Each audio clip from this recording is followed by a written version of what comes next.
Hello everyone, today we talk about the greatest commander of the modern age, father of pike and shot warfare, in pop culture incredibly underrepresented, Gonzalo Fernández de Córdoba, known to history as El Gran Capitán, that is to say, the Great Captain, a foundational figure for any possible understanding of early modern warfare and its developments throughout the same, also in the sense, cornerstone of what would become, after his death, admittedly, the Tercio formation, therefore the greatest armed force of the era.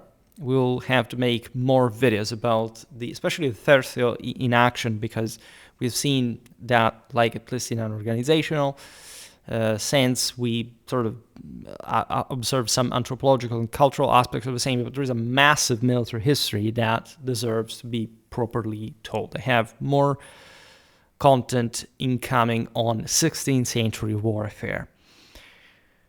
Gonzalo Fernández de Córdoba was born on September the 1st, 1453.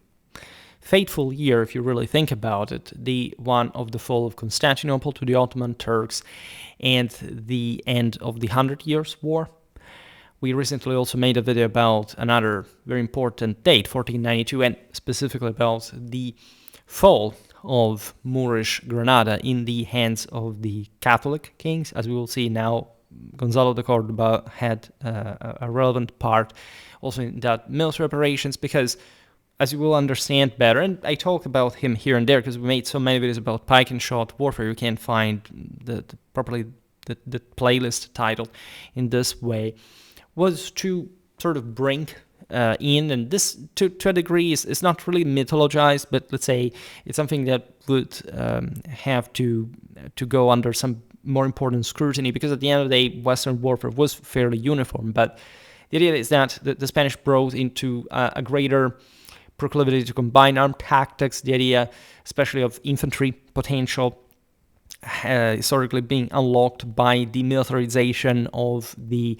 Spanish gentry, the hidalgos, that in this sense were not even particularly affluent, so could not at large procure themselves, each and every one, like a war horse and fight as a man at arms, and in that distinctive fashion. You know that in the Spanish and imperial tradition in early modern warfare, the idea of starting your military career as a humble pikeman, even in case of people of noble birth, was actually quite pursued and was a distinctive trait of the military historical development of great parts of southern and central Europe. As a matter of fact, probably the Catholic world at large, the French being the main region outside of this box.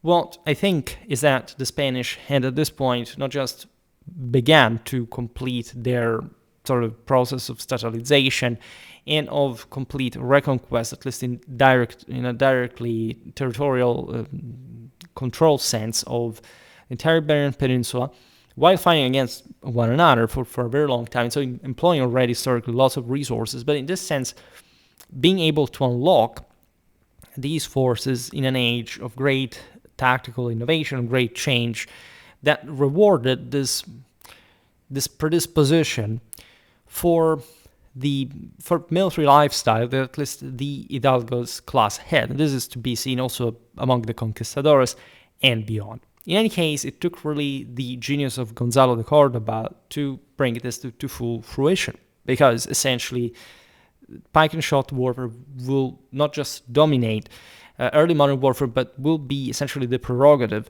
and or at least the sort of the hallmark of the Spanish military that managed to essentially win the Italian wars, and so keeping France out of essentially most of the Mediterranean, and in this sense redrawing the European balances in ways that would have not gone in the same way had El Gran Capitan not been there. That's why his history is so crucially important.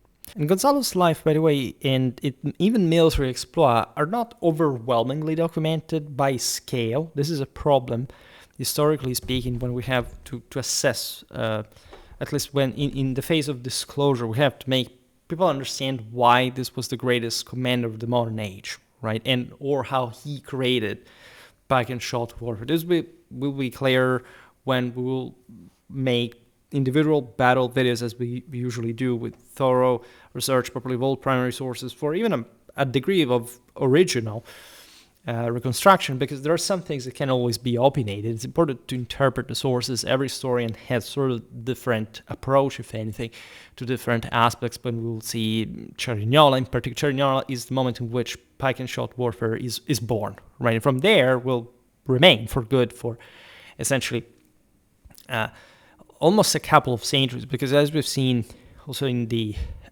video about the full maturation of linear warfare, it's not like 1701 arrives and all of a sudden there are no pikes on the battlefield and or linear tactics is just like the one you see during, I don't know, the 7 Years' War. This is important because actually the Tercio itself went on, and it didn't really die at Rocroi. It definitely got pretty blasted that, but that's also another story. In fact, at sort of different age in the development of the art of war. We're going back to Gonzalo Fernández de Córdoba y Enríquez de Aguilar, known to history as El Gran Capitán, the great captain. He was born again on September the 1st, 1453, in the fortress of Montilla. It was a fortified town in modern province of Córdoba, Andalusia, seat of the Señorío of Aguilar de la Frontera in the province of Córdoba. Already the terminology gives you the idea of how exotic and truly also torn this land historically was. Considering, as we've seen also in the video about the siege of Granada, Moors and Spaniards were pretty still actively fighting each other, even in times of peace, of normal, sort of normalized relations with what was effectively a Castilian vassal in the Nasrid dominion, right? But frontier warfare was really intense, and this landscape would deeply shape the same Gonzalo's life. He was the second son of Pedro Fernández de Córdoba, 5th Lord of Aguilar Priego and Montilla, and so they lorded over these places, and of Doña Elvira de Herrera y Enríquez de Guzmán, daughter of Pedro Núñez de Herrera, Lord of Pedraza, and granddaughter of the Admiral Alfonso Enríquez. Right, so these were not really small aristocrats. They were something more than the average hidalgos.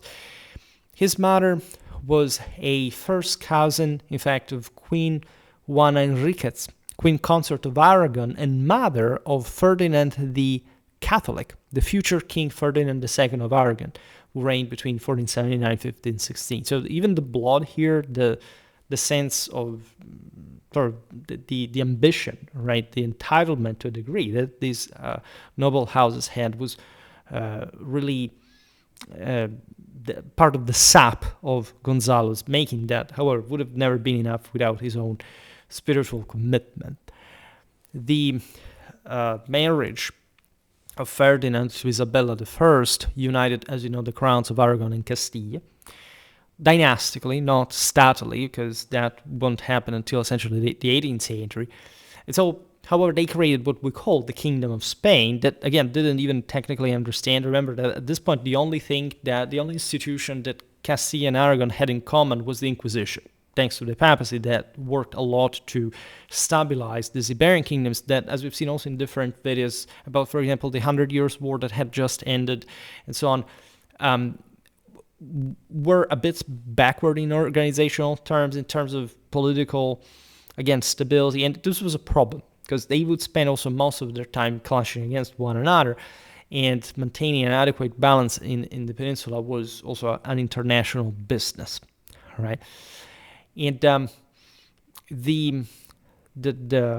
this placed Gonzalo within the extended royal kinship network of both Castile and Aragon to a level that, again, would definitely commit him to further deeds. His father died in 1455 when Gonzalo was scarcely 2 years old. The elder brother, Alfonso Fernández de Córdoba, that will become, in fact, another great commander, together with his brother, inherited the titles and the bulk of the estates. He was the firstborn, so this was obviously the norm, leaving the younger Gonzalo, in accordance with Castilian custom for second sons of the high nobility, to carve his own fortune through royal service. So again, this was not definitely a blessing, losing father so early. However, the firstborn would essentially be more directly introduced to the administration of local fiefs. He would have, as we will see, obviously for that very reason, also political relevance given his blood and so on. But it was Gonzalo who was sent more out there in a venturistic sense. It was also somehow typical of that era, and especially with a sort of specific Spanish sort of aggressive bias to it. And naturally, some children, some second-born, would choose the ecclesiastical career. This wouldn't necessarily make them less militarized, because as we've seen in the videos about the late medieval Spanish army organization, bishops, like in other parts of Europe, were not just incredibly powerful, but also at the head of de facto private armies of their own from their ecclesiastical possessions. Nevertheless, Gonzalo chose arms. Raised partly in the city of Córdoba, and think about this, the ancient capital of Muslim al-Andalus, and after its Christian conquest in 1236, after Las Navas, one of the most important cities of the Kingdom of Castile, the fact was still, again, in this very exotic area, under the guardianship of a family retainer named Pedro de Cárcamo, Gonzalo was sent very young to court, right? This will expose him to the complexities of Spanish identity and intrigue. In fact, as early as 1465 or 66, he was barely an adolescent, was still a kid, he entered the household of the Infante Alfonso himself, the younger half-brother of Henry IV of Castile, and proclaimed rival king by dissident nobles in 1465. Well, Gonzalo in this was the page of the Infante, so-called mozzo de cámara. You want to appreciate the brutal projection, aside from the actual partial training that he would have already received, and the drama in his family with his father's death, this sort of incumbent sort of task, and you understand here the very young age, right? The just projecting into a feudal equestrian. This is also interesting about Spain, that while being very at least in insight we know, it's thanks to Gonzalo, advanced, like innovative in the art of war during the Renaissance, it was still in many ways, and this is really typical actually of some of the peoples that managed to step up importantly in this sense, it's still quite primitive, quite archaic, quite traditional country. But in this sense, being immediately projected to some of the most brutal and violent environments, also risking his own life, in this courtly situation. In fact, when the prince himself died suddenly in July 1468, allegedly poisoned, these are the nice things that can happen in this context, Gonzalo passed seamlessly at that point into the service of Isabella herself. We will talk about the civil war because it's very important, and again, Isabella is such a cat, and Gonzalo is, as a kid, brought under her protective wing. Consider at this point, Isabella was herself still only princess of Asturias. As such, that's a bit like the Prince of Wales for England, the heir presumptive to the Castilian throne. And there, at Isabella's court, Gonzalo grew to manhood in daily intimacy with the same future queen that would be, in fact, Isabella I of Castile, reigning 1474-1504. Just imagine the company, right? This is beautiful. And the two actually understood very much one another, were in nature similar. Isabella retained a lifelong affection and confidence in Gonzalo that proved decisive at several critical moments, himself being devoted to the queen. Now, contemporaries noted the easy familiarity between the two. Some even whispered of a youthful romance, right? Though nothing came of it. Isabella's marriage to Ferdinand of Aragon in 1469 and the subsequent civil war over the Castilian succession from 1475 to 1479 fought between supporters of Isabella and those of Henry IV's daughter Juana la Beltraneja, allegedly legitimate, gave the young nobleman his first battlefield experience. Isabella was 4 years older than him, as a matter of fact. So actually, we're both younger. We're going through, because the war against the Beltraneja was by far the most dangerous one for Isabella, and therefore for Gonzalo as well. And so you have this full, at this point, involvement in real war. From 1475 onward, Gonzalo fought consistently for Isabella's cause. He served under Alonso de Cardenas, Grand Master of the powerful military order of Santiago, and at the Battle of Albuera in March 1479, he was singled out in the latter among the most distinguished knights, leading a troop of 120 lances against the Portuguese supporters of Juana la Beltraneja. And so he immediately distinguished himself as a warrior, right, and a commander, importantly enough. He was 24 at this point. In those same years, Gonzalo was appointed voz y voto mayor in the Cabildo of Córdoba.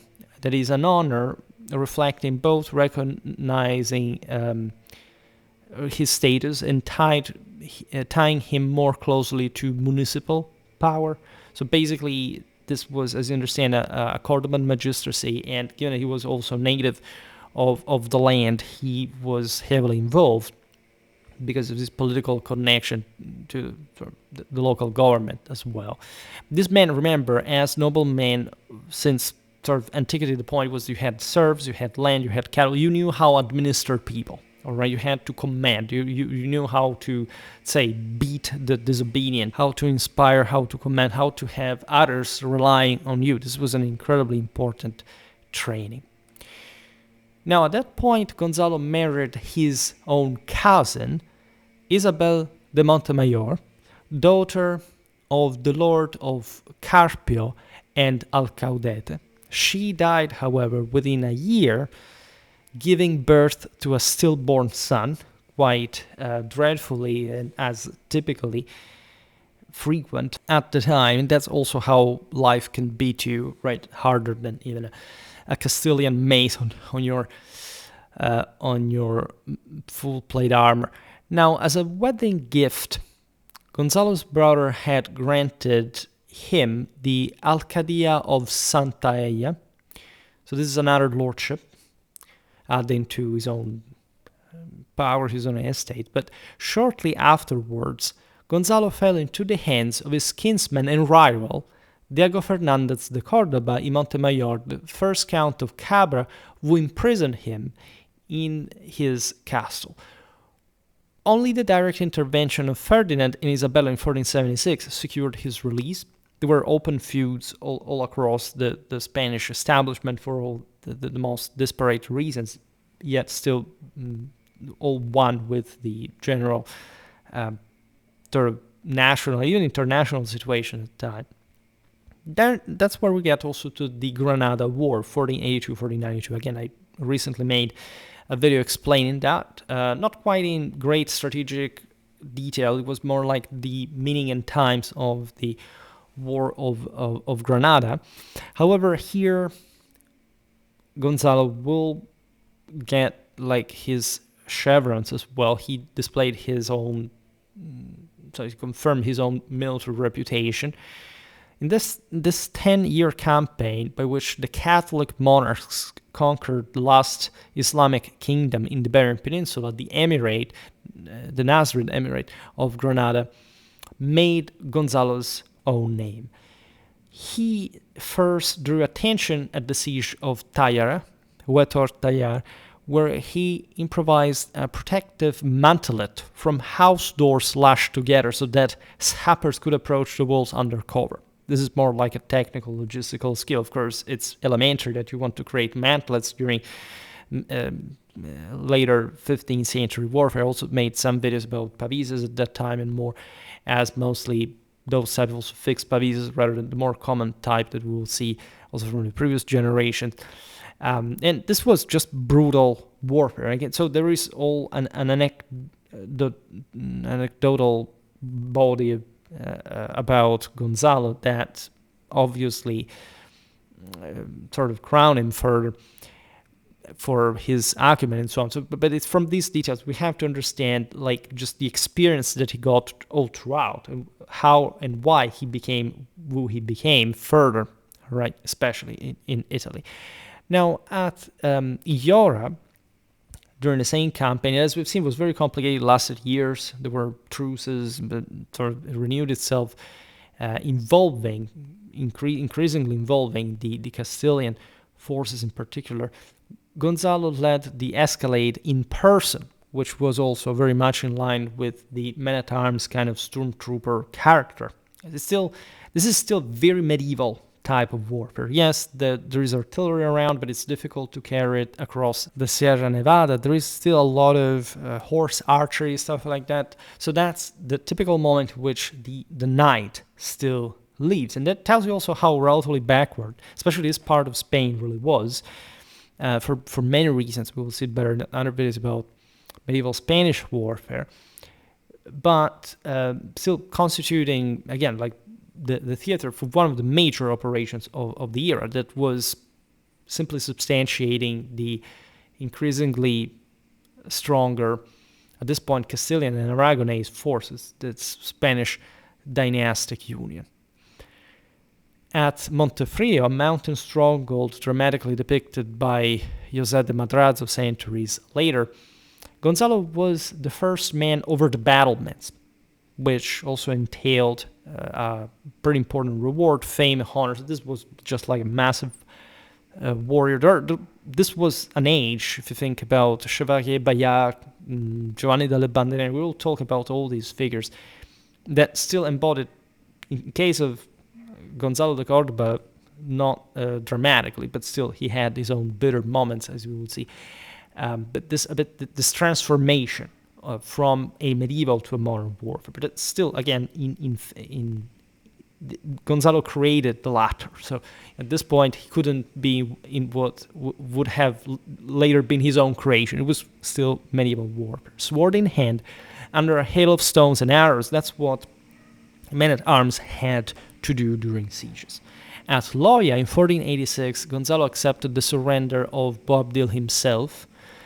We've seen him in the video about Granada, Muhammad XII, Boabdil, the last Nasrid king of Granada. The defeated, in fact, Nasrid ruler asked specifically for Gonzalo, knelt before Ferdinand, and later regarded the Spanish captain as a personal friend, because the Muslims had taken part in the broader chivalric, feudal, courtly atmosphere of the era. The Muslims historically had heavily informed also the northern Iberian Christian knighthood in a sense, and at this point it was also a matter just of recognition of mutual force, how things had of nobility, status. This is very important for everybody involved, besides the Nasrids, as we've seen also in some videos about their warfare, were heavily westernized. All right, they were looking a bit more like Europeans compared, say, even just to the North Africans across the strait. They were very influenced by Spanish warfare. Now, Ferdinand rewarded Gonzalo with the Alcaldía of Iora, so as a spoil of war, literally, and instructions to keep alive the quarrel between Boabdil and his uncle Muhammad XIII El Zagao, because this was before the final fall of Granada, and Boabdil was essentially a dummy that the Spanish installed in order that there was always this pressure put on Granada that witnessed to like this or that monarch being expelled, coming back to rule. So it's a very complicated situation. There are different phases in all of this. During a night sortie outside Granada, Gonzalo's horse was killed beneath him. A loyal family retainer dismounted, gave Gonzalo his own mount, and died covering the retreat. this tells you how risky and dangerous this whole business was. Like, it's not just like you're a man-at-arms, well-armored, you can't do whatever you want. You're risking your life every single freaking time, and you have this display of self-sacrifice from the side, probably of your attendants, your servants, that deeply feel the sense of duty, of complete devotion towards their masters, like Cervantes, that would fight at Lepanto, as a matter of fact, so had a pretty brutal idea of what warfare really was, will represent a bit like this with, Don Quixote and Sancho Panza in their adventures. But as you know, a bit like Shakespeare, Ariosto, this was already a modern way of seeing that, a bit like sort of caricaturing it, because it was already the hypothesis of a glorious past, right?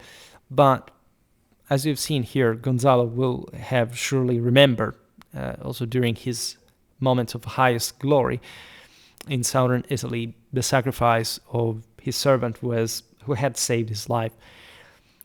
In the final negotiations for the surrender of the Alhambra, the iconic palace fortress of the Nasrid dynasty that will become essentially like the Catholic monarch's royal palace. I mean, Charles V will go in honeymoon with his Portuguese princess there. Where in November 1491, January 1492, Gonzalo, who spoke fluent Arabic, by the way, because it was full of Jews and Muslims where he was born. Some of the towns his family controlled were still prevalently Muslim, right? And he had been brought up in part next to these people, and he, for this reason, spoke the language well, acted as principal intermediary with the Moors. He drafted the capitulations, guaranteed their observance, and in 1494 personally escorted Boabdil and his family into exile at Fez.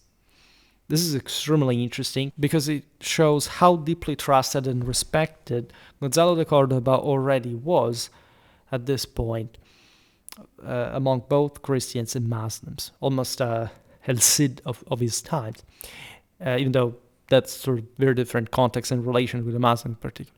Now, on February the 14th, 1489, in the palace of Portocarrero at Palma del Rio, Gonzalo had married secondly Maria Manrique de Lara y Espinosa, daughter of the Duke of Nájera, the location of the famous battle, by the way, during the War of Castilian Succession. It's the 100 Years' War as well. We'll make a video about that.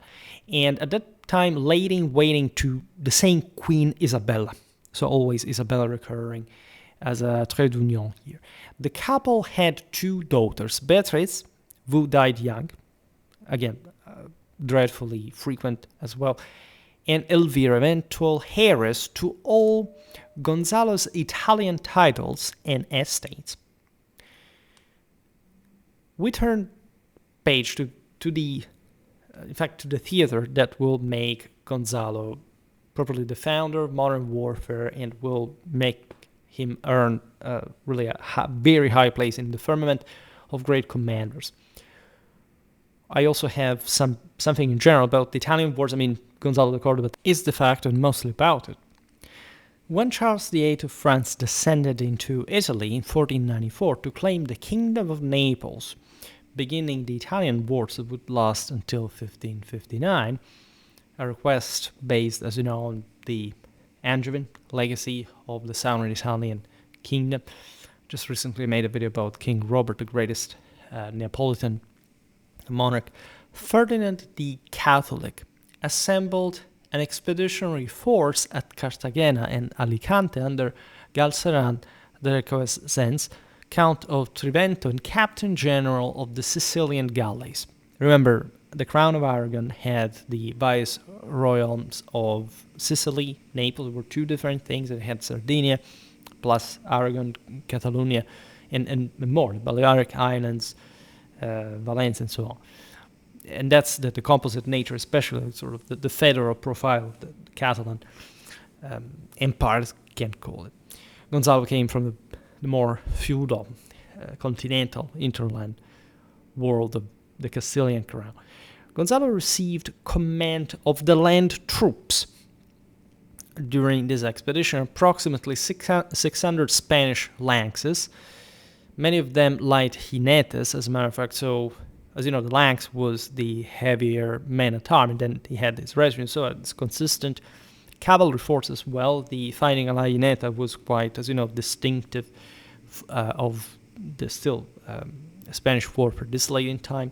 1,500 infantry, mostly rodeleros, armed with sword and buckler, right? That was still at this point that had already been witnessing the prevalence of pike warfare. Remember, only pike, because the shot was not yet fully integrated and combined, and Cordoba will do that. And 3,500 more from the fleet as well, because Marines occasionally had, and even crews had, a sort of terrestrial involvement, making it a total of some 5,600 to 6,000 men and 700 horse. The fleet of 60 sails and 20 smaller vessels reached Messina on May the 24th, 1495.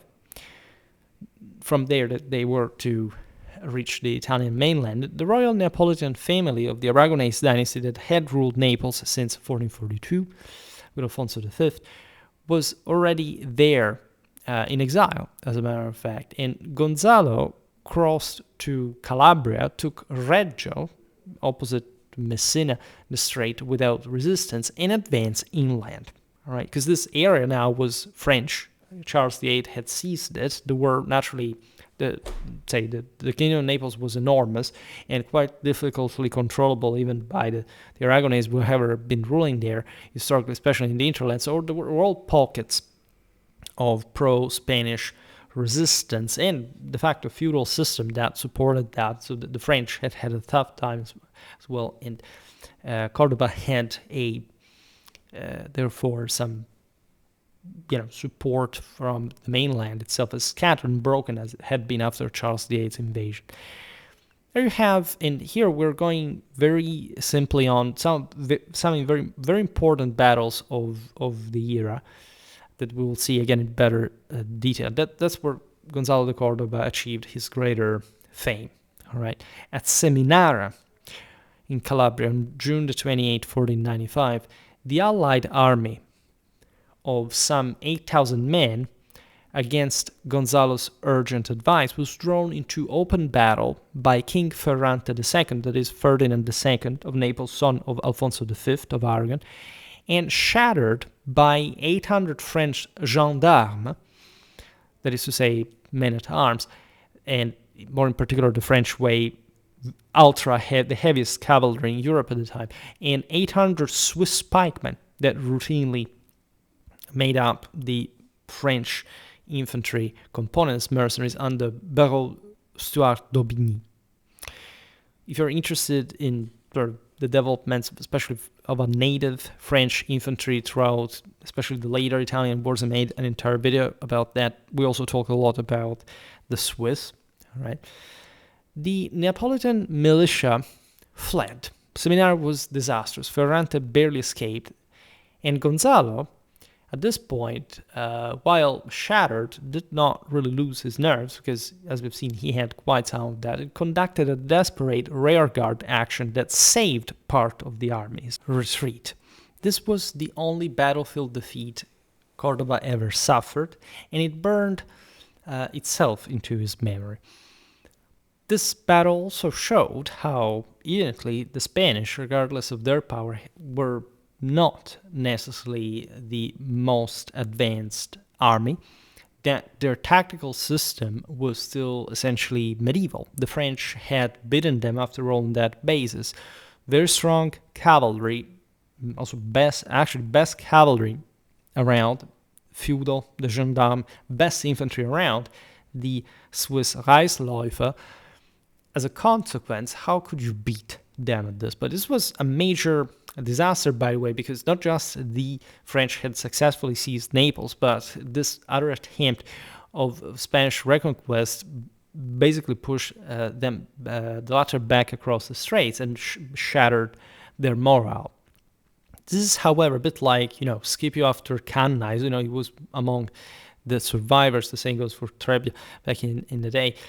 Well, here Cordoba withdrew to Messina across the water, reorganized his forces, and for the next 2 years conducted a textbook campaign of mobile warfare, raids, ambushes, and sieges that slowly would roll the French back. And this is a bit his masterpiece, even though his masterpiece will come through specific tactics, as we will see, were not really the ambush thing. This was more like a Fabius Maximus kind of approach, because indeed the French were the strongest force, and the Spanish could still essentially come back and exploit the guerrilla that still acted against the French. All right, but it's this precarious situation where Cordoba staked basically everything he had that will lead to also the acumen of developing and the capacity to developing an effective combined arm tactics that will fundamentally be crystallized for good in the Pike and Shot system. Not that this had not happened before. I mean, since the late 14th century already, especially in Italy, there was already like 1/3 of the infantry using guns, basically. But combining two, especially the Pike square block with a cohesively drilled shot element that could cooperate with the other armies, including cavalry to a degree, but mostly basing infantry as the decisive element against cavalry, that was something yet to be seen. This is the most important aspect of Renaissance warfare in Pike and Shot, the fact that cavalry was fundamentally beaten, regardless of what some people would like to make you believe. The infantry victories of especially the 14th century in the first half were not actually decisive. The art of war had not rendered cavalry warfare obsolete. On the contrary, cavalry was still the decisive arm at this point in history, right? And the Swiss were a notable exception that at some point managed to beat complete armies, not just cavalry, but mostly as armies on their own. We will see the the Swiss-Burgundian wars, and how the French will later integrate the Swiss into their own force, in this sense, having still cavalry dominating. Otherwise, the Swiss could have simply conquered everything and everyone, and this did not really happen. They were very good, but also very lucky against the Burgundians, and essentially the French, the Spanish, the Germans will all develop their own Pike and Shot system, but only after Cordoba had effectively established it and maintain it together with the upper hand of Spain in this tactics. Now, in the summer of 1496, Cordoba laid siege to Atella in Basilicata, where the French viceroy Gilbert de Montpensier was trapped with the remnants of his army. Plague broke out in the French camp, Montpensier died, the garrison surrendered, and Gonzalo allowed the survivors to march out with the honors of war. So here he exploited the weakness of the garrison to sort of take it, and also getting sort of the survivors out, as, possibly cleaning the place. Meanwhile, Admiral Requesens blockaded Naples by sea. It's a very fragmented territory. The French conquest has not recompacted Naples, actually has fractured it further, so that these were the pockets where Cordoba could insert himself and cause havoc among the French rear lines. The Neapolitan population at that point rose. The French garrisons in Castelnuovo and Castello, the main strongholds of the city, were besieged. These were big castles, as you know, you can still admire Naples.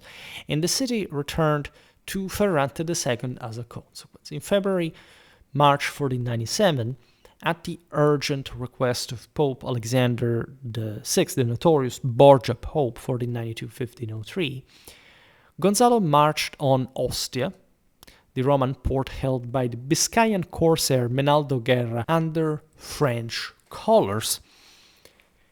The Pope had a Spanish consonant. At that point, he was quite upset about the situation. After 5 days of bombardment, Cordoba stormed the fortress of Ostia. It is also pretty big. It's one of the first great examples of the trace italienne, and you can admire, in fact, in Austia, the fortifications as well. And Cordoba succeeded in taking the Seminara prisoner in chains, entering Rome in triumph amid cries of liberator. All right. Presented to the Pope, he boldly rebuked Alexander for his scandals and ingratitude. At least there is, in this sense, some myth, but it's also actual history. The pontiff, astounded, nevertheless conferred on him the golden rose and the consecrated sword and hat. By spring 1498, the last French garrisons at Gaeta and Taranto in the Neapolitan kingdom had capitulated after plague and blockade did their work. Ferrante II created Cordoba Duke of Sant'Angelo and of Terranova and granted him extensive lands in the kingdom as a reward. The Pope had an enormous power and ascendance within the Neapolitan kingdom that whose church was directly tied with Rome, had also some enclaves in the south. And so in this moment of instability, Alexander VI wanted to sort of secure this powerful commander from his own side, even as a distinct policy from the one of the Spanish monarchs. Cordoba's own soldiers and even some French defenders of Roccaguglielma began to call, at this point, Gonzalo de Cordoba El Gran Capitan. Interestingly enough, even in Rome, liberator was chanted in Spanish, apparently, liberador. In the autumn of 1500, Venice, reeling from the loss of Modon, begged Spanish aid against the Turks, because the Ottomans were obviously quite dangerously exploiting the major conflagration that had just broken out in the west. Gonzalo then sailed from Malaga, because he had come back to Spain in the southeast, as you know, the peninsula, with 60 vessels carrying 8,000 men, joined 2,000 veterans left in Sicily. These were his own men. He had trained them, as we've seen them. They had fought and bled under him, and several Biscayan ships under Pedro Navarro, the famous engineer and later traitor as well. Now, the combined fleet relieved Candia, so the one of the clamorous, staggering, heroic, to say the least, siege of sort of the 17th century, but you see that, the Mediterranean was obviously a pretty recurrent battleground. Then Cordoba besieged the formidable castle of St. George in Cephalonia. We are in the Ionian Sea. We are from October the 8th to December 24th. The fortress fell on Christmas Eve. It was the first Christian territorial gain against the Ottomans in decades, and for this reason it earned Gonzalo fresh laurels. Just imagine the reputation already obtained at this point by this man. There are very few commanders could boast such results in such a sort of striking way. Now, the secret Treaty of Granada of November the 11th, 1500, by which Ferdinand and Louis XII agreed to partition Naples, collapsed within months. Machiavelli is very critical of this, how could they even think they could work, right? It was objectively sort of a poorly thought out compromise. Also because Naples had a fairly neatly delineated sort of monarchic profile. Yes, it had been shattered by the war, but French-Spanish coexistence was sort of impossible. And so for this reason, Gonzalo returned to Italy in 1501 with a larger army to reaffirm a bit like the Spanish position on the matter.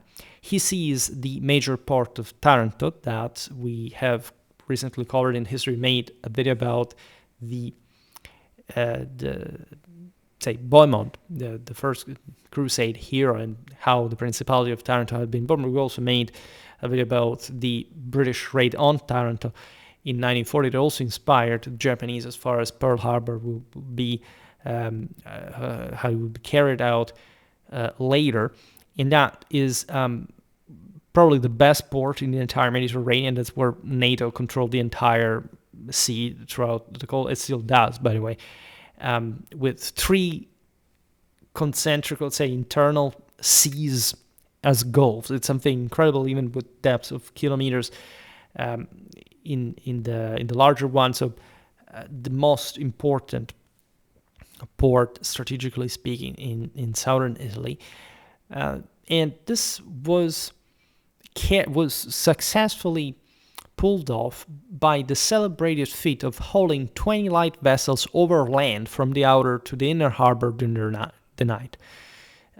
So this, again, trades of land in this concentric waters, compelling immediate surrender, by the way. And this tactic had historically been used already by, say, I don't know, the Venetians near Lake Garda, the Ottomans, who's, the same siege of Constantinople, had done something analogous.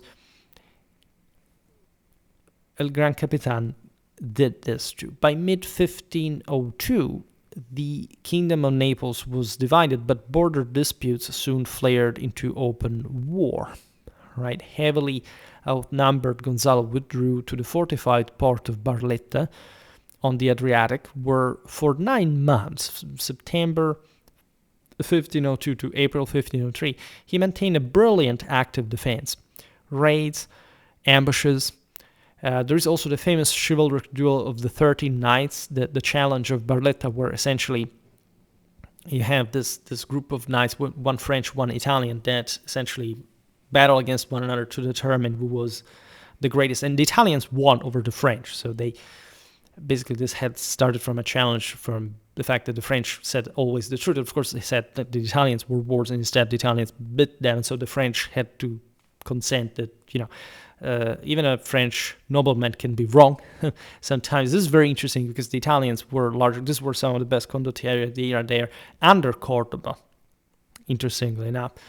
So also very dramatic situation while this was happening, but still showing you how chivalric and sort of medieval this warfare initially, even during the early Italian wars, really was.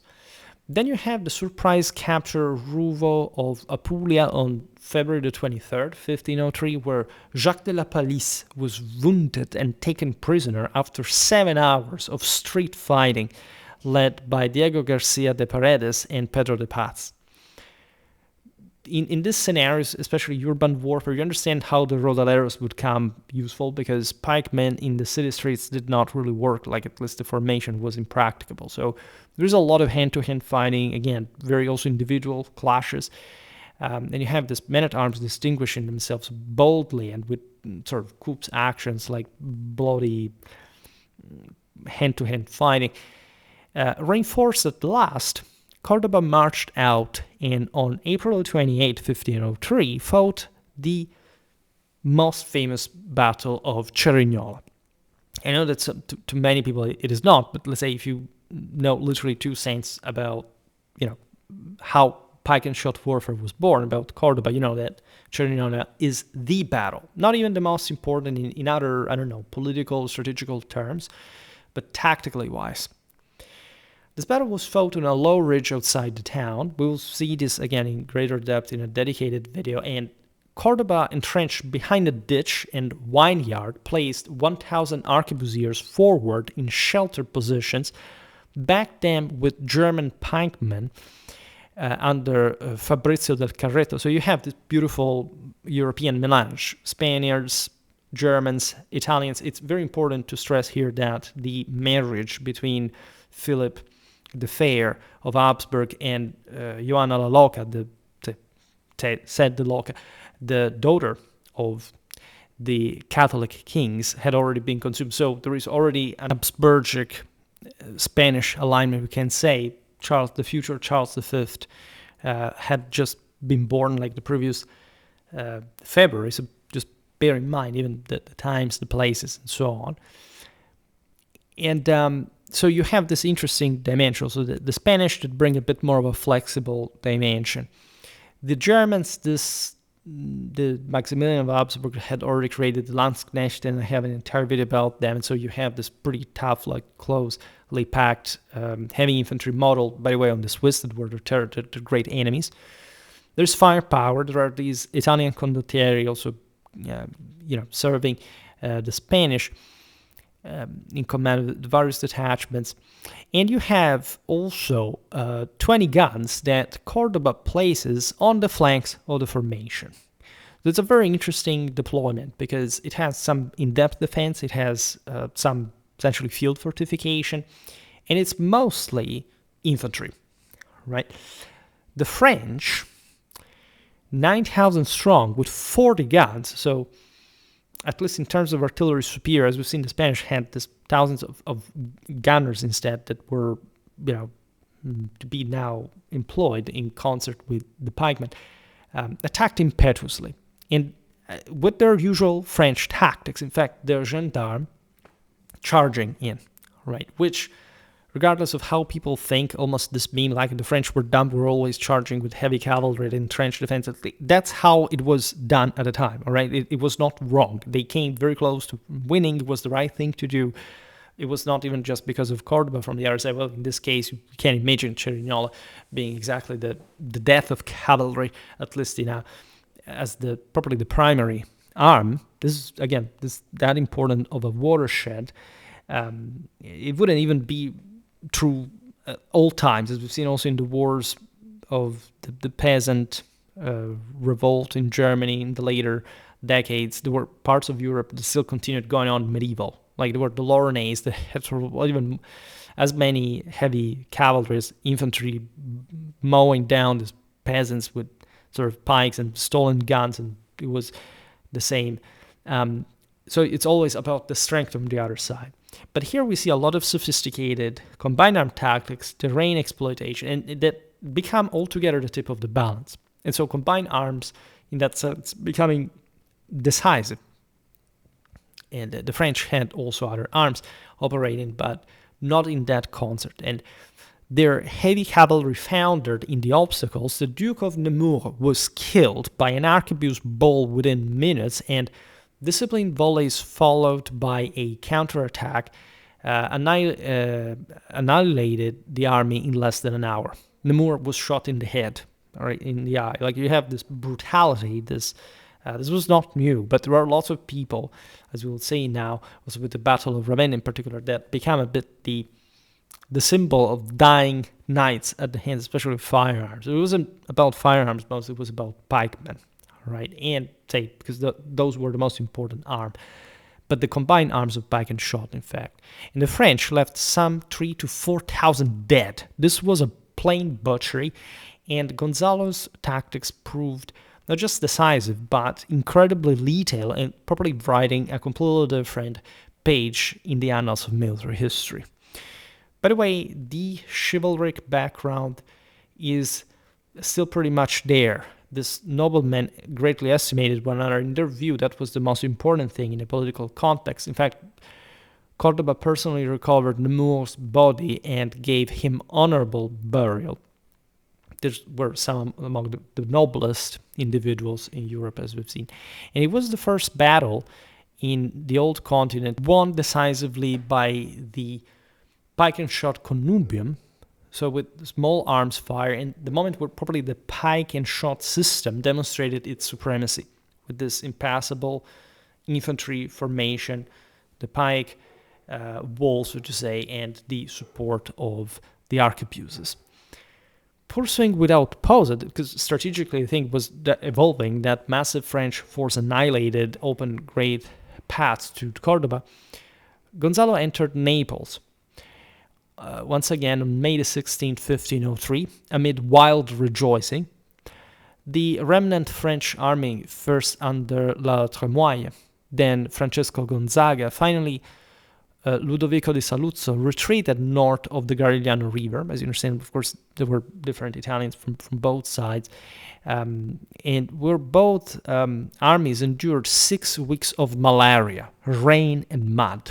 Right, these areas were historically very sort of swampy and bony. The Garigliano River was also where the Saracens back in the 10th century had entrenched themselves before they were wiped out by the Catholic and Byzantine coalition, by the way, part. And so you see how recurrent, again, the European battlefields really are during World War II. As you know, that also became it's always tough ground. Southern European grounds are the worst by far. You don't know whether it's this Spain, Italy, or the Balkans, but they're all nightmarish, as everyone find out the hard way. Now, on the night of December 27 to 28, Gonzalo secretly assembled a pontoon bridge of boats and barrels near the castle of Suyo, 6 kilometers upstream from the French positions that he was pressing on. At dawn, 3,500 Spaniards crossed, surprised the French camp at Scoury, cut the French bridge behind them, and routed the entire army in a running fight that ended only at Mola di Gaeta. So we're essentially in Campania, and again, this mostly coastal area, some of the most fertile hinterlands that these armies had been foraging in. Bayard's famous rearguard action on a bridge, were this French Rambo, and really one of those figures that again could rival, especially in individual combat, even with Córdoba, etc., become like this incredibly dark mark of the times change, because he was notoriously shot by a falconet bull in the spine, and he was paralyzed from the waist under him. He had himself left during the withdrawal of the rear guard against a tree, so that he could stand with his own broken back against the enemy, where he died eventually.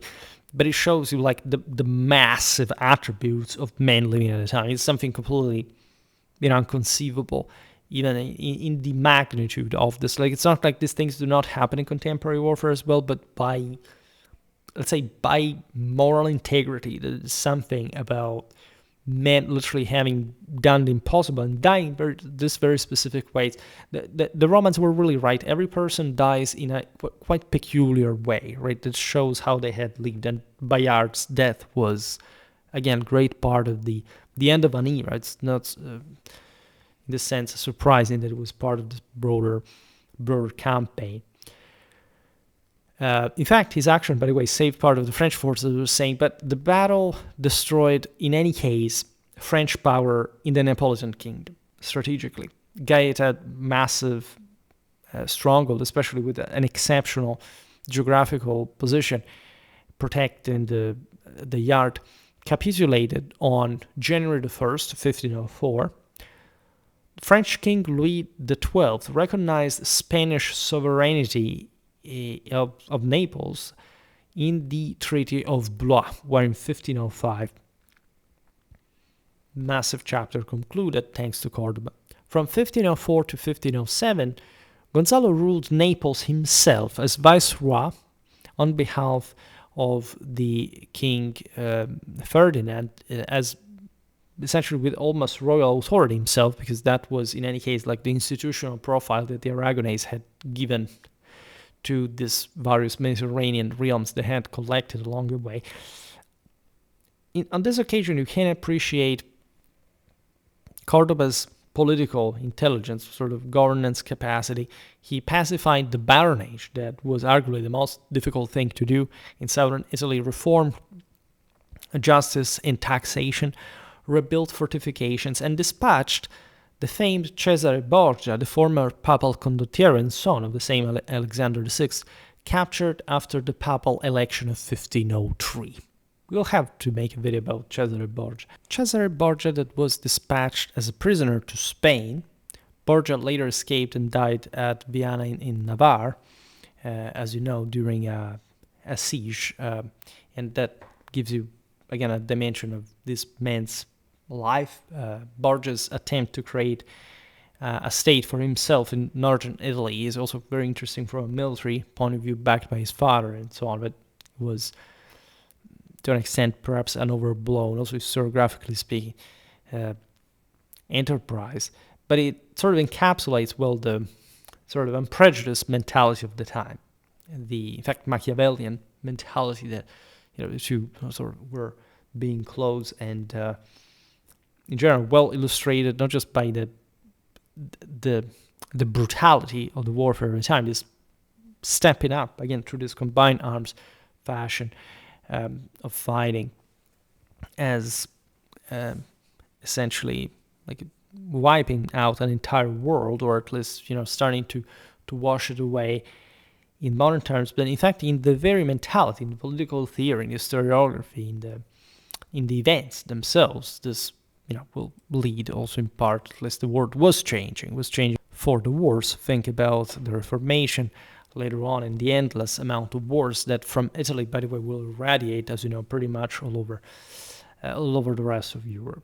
I made an introductory video about the Italian wars stopping at Pavia in 1525. It was a bit the apex, and you understand here it's just a dozen or more years away, so more or less continuous warfare, right? In this context, Cordoba's liberality, prestige, and independent diplomacy as well, however, alarmed Ferdinand the Catholic. Isabella had died in 1504, thus Cordoba did not have his beloved protectrix that had also allowed for so many other changes to occur. She decided for the funding of Columbus expeditions, for example. So we're very interesting times for a set of reasons. Having Spain at the center of it all, envious subordinates Prospero and Fabrizio Colonna, Pedro Navarro, Giambattista Spinelli spread rumors that the Grand Capitan might declare independence or accept French or Venetian offers, so as either as a new sovereign on his own, or essentially as a Trojan horse, possibly even, I don't know, maybe coming back to Spain with some force similar. Now, in 1507, Ferdinand sailed to Naples, relieved personally Cordoba of the viceroyalty with courteous phrases, created him Duke of Sessa, and that is also the site of the Battle of Suez that I made a video on. We were talking about the time of the Latin Wars, one of the few occasions in which or actually the only one, in which the Romans and the Samnites were allied, fighting against the Latins. It's the famous episode of Decius Mus that killed his own son, right? The famous knightly duel between the Latin and the Roman and the Latin cavalrymen. In any case, this was a way to try to remove him, like saying, I'm the king in any case, so even as a viceroy, you obey to me, I give you something in exchange, but now go back to Spain. That's what he did, because he summoned him back to the Iberian Peninsula with promises of the mastership of Santiago, of the Order of Santiago, it seemed, in chivalric, knightly, spiritual terms, the most prestigious, right, military honor in Spain. However, these promises were never fulfilled, right? Ferdinand was actually, I love Isabel, but Ferdinand was terrible, personally speaking. I will make an entire videos about this topic, but in any case, he was also a capable ruler in his own regard, and in fact, let's say, accomplice also Cordoba's acquiescence. The latter came back to Spain, where he received from the king only the minor Alcadia of Loya in 1508. Closely watched after this, almost like a Scipio after the trial against his Gantz that I made a video on, Gonzalo retired to his newly received signory, maintained a wide correspondence with Cisneros Guicciardini. I made a video this summer about the latter, by the way, famous Italian politician, diplomat, historiographer, and others. Refused repeated offers from Maximilian, Holy Roman Emperor, Pope Julius II, the warrior Pope, and the same Serenissima, to lead their armies, right? He was, again, the greatest commander of the era. Like, everybody would have liked him to come back to action, but in this sense, he realized that it was better for him not to serve another power and to accept the position. We can't just, of course, guess what kind of ideas he would have had, but just imagine after a life like that, and by the way, at the time, people died pretty young. It was a lot for him to have already arrived in his 50s. He watched, by the way, painfully the destruction of his birthplace castle at Montilla on Ferdinand's orders after his nephew's rebellion, which at least had some kind of basis, like of justification, but still, for all the political intrigue that you can imagine, this was a very explicit warning to Cordoba. In 1512, after the disaster at Ravenna, where the Spanish and the Papalines suffered 7,000 killed in action, so a French victory in which, however, Gaston de Foix, this incredibly prestigious, young, vigorous, again, symbol of chivalry, the prime of French blood, was killed, like prime of French nobility died, and so showing all the brutality of a grueling siege and, for like this devastating combined arms. Cordoba briefly prepared a new expedition that was cancelled by peace, because he was given, like, at that point, free rein again to reorganize a counteroffensive in Italy, but he was not needed at that point. He could have intervened, but the war ended. Cordoba refused Ferdinand's last request in 1513 to serve merely as advisor, like saying, what am I there for? Like, I'm a soldier and I fight, like, I don't have to advise. Feeling that approach, by the way, Cordoba moved from loyalty to Granada in the summer of 1515 with his wife and household. Ferdinand, hearing fresh rumors that Gonzalo planned to sail to Flanders to raise rebellion for Prince Charles, that is the future Emperor Charles V, and so also grandson of the same Ferdinand, because it was an incredibly sort of dark picture there. Ferdinand plotted against his own daughter. I mean, just a terrible part. Again, I can't stand Ferdinand in many ways. But in any case, the king prepared Cordoba's arrest. However, Gonzalo died. Before this could happen, we are on December the 2nd, 1515. He was 62, which, again, was also relatively average age to die at the time, and especially like such an enormous fighter, worn out by a lifetime of war, could consider like a great accomplishment among the much bigger ones he had achieved in life. He was first buried in the convent of San Francisco in Granada. Granada that naturally had become the symbol of a redeemed Spain, right? Meanwhile, the operations against the Moriscos, the forced conversions that were happening with the Limpieza de Sangre and everything. So lots of things were happening in the world at this point. The Americas were being ravaged. I made videos about Cortez. We have really a lot of colonial history to discuss, especially also about the Spanish. In any case, in 1522, Cordoba's remains were transferred to the monastery of San Jeronimo, where his wife Maria died in 1527 and daughter Elvira died in 1524, bitterly enough, joined him beneath hundreds of captured banners.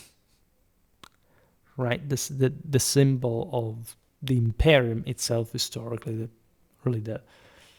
the measure of how honored Cordoba was. Again, he had been an incredibly powerful person, so his honors could not be stripped from him. Spain was very much still a feudal country, very much attached to this nobility, military ethos, symbolism, etc. So that was, at least in death, like it was tributed, because he was not dangerous anymore for the monarchy. From the lessons of Seminara, as we've seen, Cordoba had forged the coronelias, flexible formations of pikemen, sword and buckler men, and increasing numbers of arquebusiers that evolved into the tercios and dominated battlefields for a century and a half. Right, this term derives from column. It was we talk about the development, also the same organic terminology in the early modern age. The tercio was yet to be created in just a few decades, but de facto as a term, but de facto as a military system, it was already there, right? And it was based on the pike and shot connubium that at that point nobody would be able to entangle until the shot essentially prevailed in the 18th century, for good too, by the way, to our time. So this gives you a bit also a temporal dimension of the colossal achievement that Cordoba affirmed. Like, of course, warfare would have at some point gotten to that, but the fact that an entire kingdom and essentially the balance of the Italian wars was won largely in this first phase through Cordoba's tactical intuition, application, and success, most importantly, is something that I don't see appreciated. Like, my idea that he was the greatest commander in modern history surely will elicit some reaction and say, but no, I thought it was Gustavus Adolphus, I thought it was, I don't know, Frederick the Great. There is a lot behind this, and we have to start. I have a video, I will, a playlist, I will add this video to it that is about modern commanders, because we talked about them, the Nassaus, we talked about many different characters that are important to confront, Prince Eugen and so on, but they all had sort of different legacy, right? And when we look at the times and places, you realize what Cordoba did, it really was comparatively like the greatest achievement. It was, let's say, modern warfare was born with this man. And we really must make lots of videos to explain better how and why, because I presume it's not been fully studied, how the Spanish military culture, Spanish military background informed this system, how Cordoba's genius created pike and shot warfare, but how and why was it a Spanish commander that achieved this, right? It's not sort of difficult to understand given the mounting power of Spain at this point.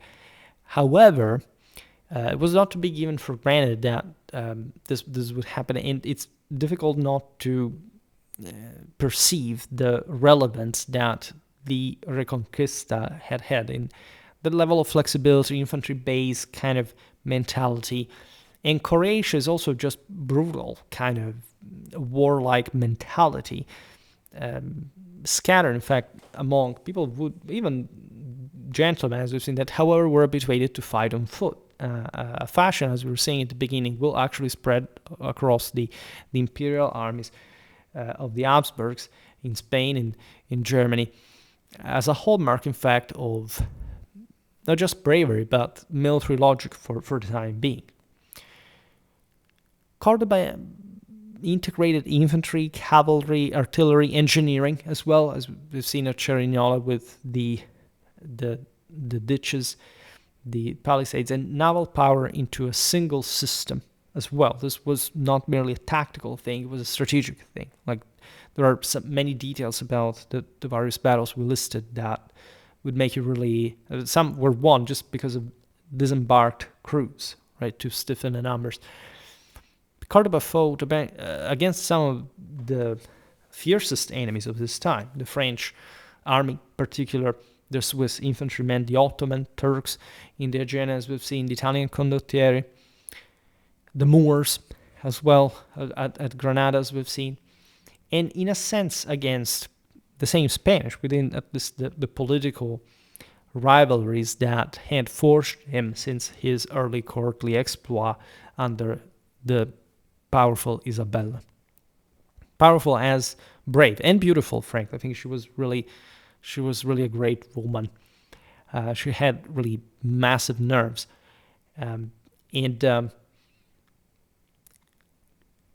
When you look at this, you appreciate not just how Cordoba gave permanent primacy to infantry, but also how he perfected, for example, all its aspects, again, from field entrenchments and firepower, modulated for that kind of new type of warfare, and creating, perhaps even more importantly, because that's the substance that I was talking about before, the disciplined, professional, standing army that made Spain the supreme military power of Europe until the 30 Years' War.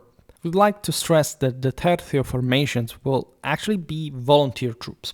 Right? The Spanish will be so proud of their own military tradition that they allegedly didn't even need a disciplinary code to keep the men in, because deserting the tercio would have been equivalent to essentially lose all your manhood and your reputation at home. You would have been done for, right? And that's the kind of spirit that even beyond Pike and Shot, that in any case, again, was already there in a sense, but had not been fully forged, allowed for that alchemy to be affirmed within the Spanish army, and especially for sort of this 150 years of Spanish domination on the incredibly grueling battlefields of Europe, not least because, of course, of their participation and domination of that in turn as well. So this adventurism, this relentless frontier warfare, see, we're saying Cordoba had been born and raised,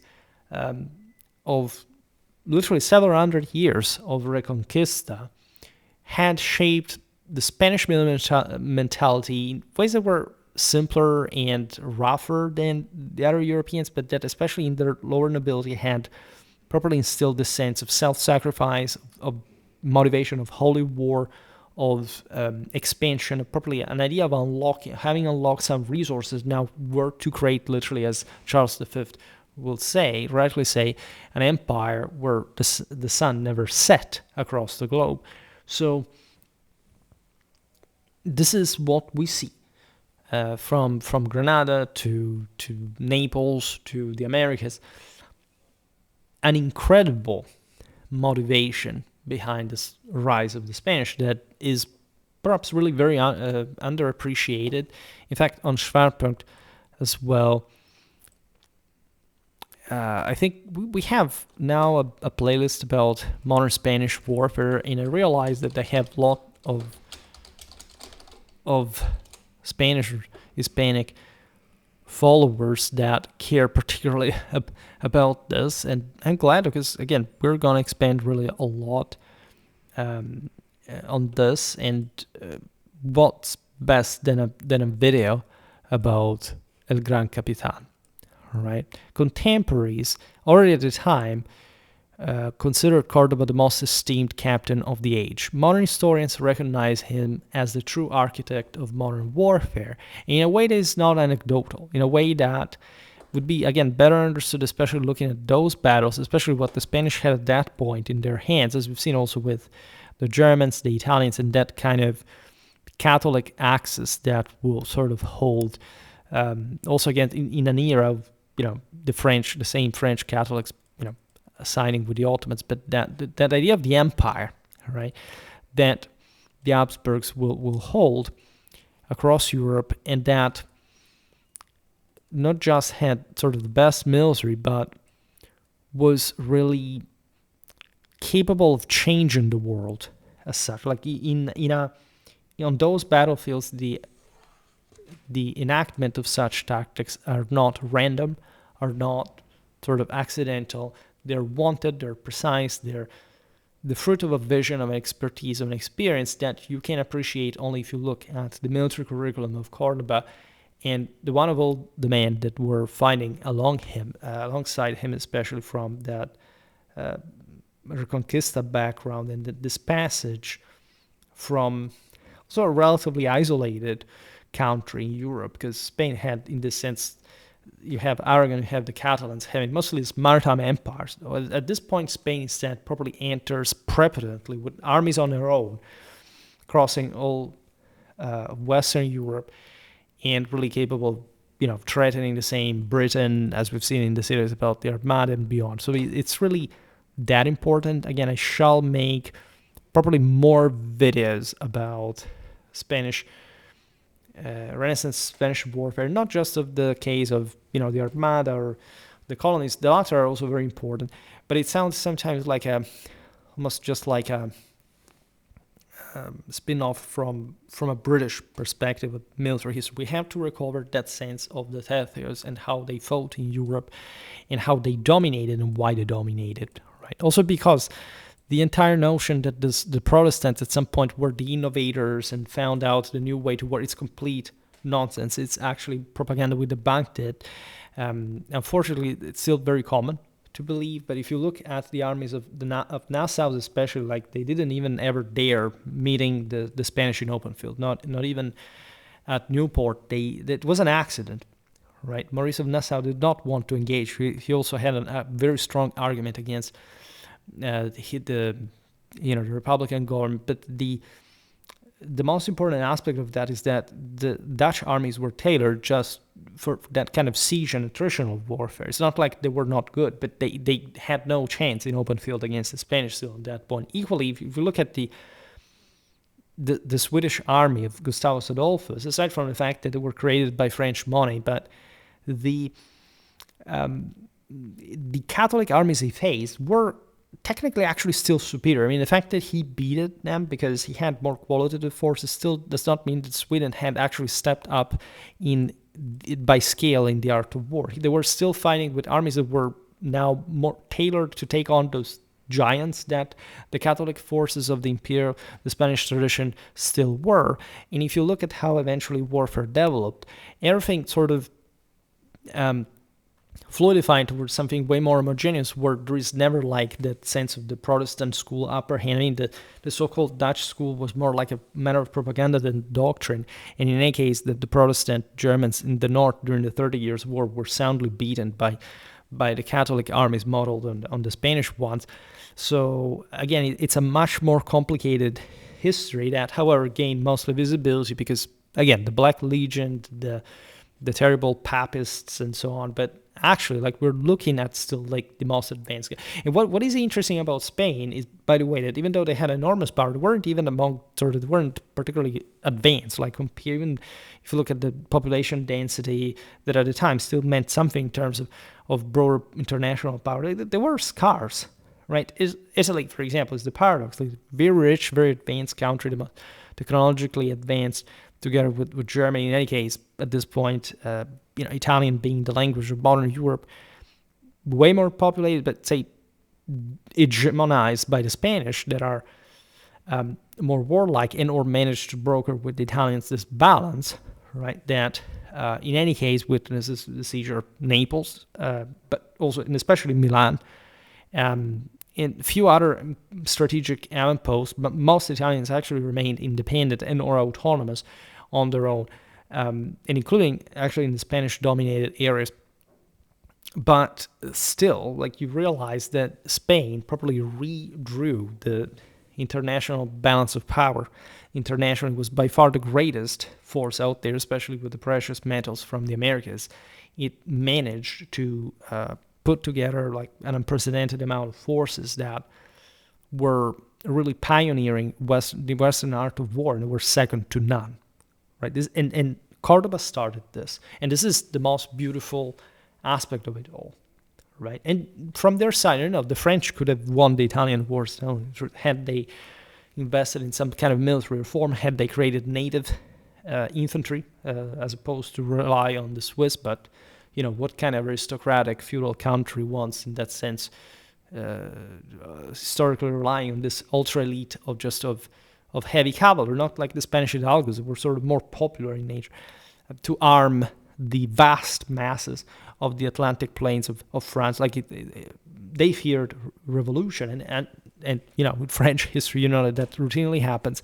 Reason for which I also made a video about, introducing the French wars of religion, that we recently also made a video on, explaining, by the way, how French warfare at this point is very underrated. I mean, the wars, if you look at all the battles, the sieges of the French war of religion, they're big, man. They're big. It's sort of, we all study, Maurice of Nassau, Gustavus Adolphus, relatively, in their own context, absolutely noteworthy, to say the least, but definitely not actually what we have conceived like pioneering, who knows which tactics or which, even absolute quality. These other countries still maintained the upper hand in terms of army organization. So if you look at, I was personally shocked when I made that video about the Battle of Freiburg at the end of the 30 Years' War, noticing also we recently made a video about Turenne and Montecuccoli, the sheer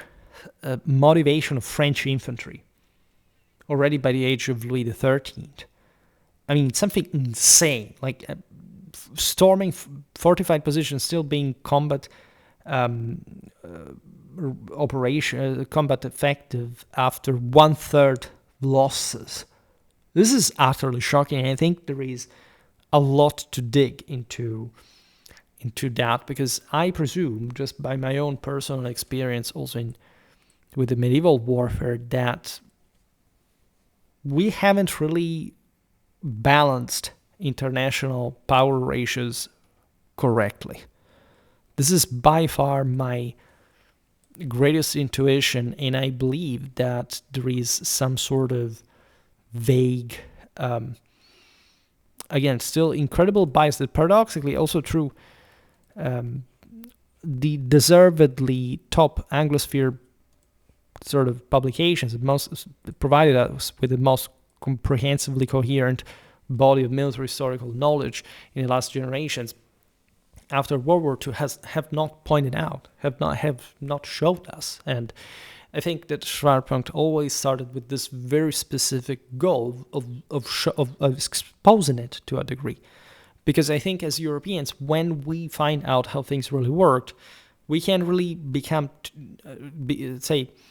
we will become unstoppable, because we will fully appreciate how relevant we truly were, each and all of us, to one another,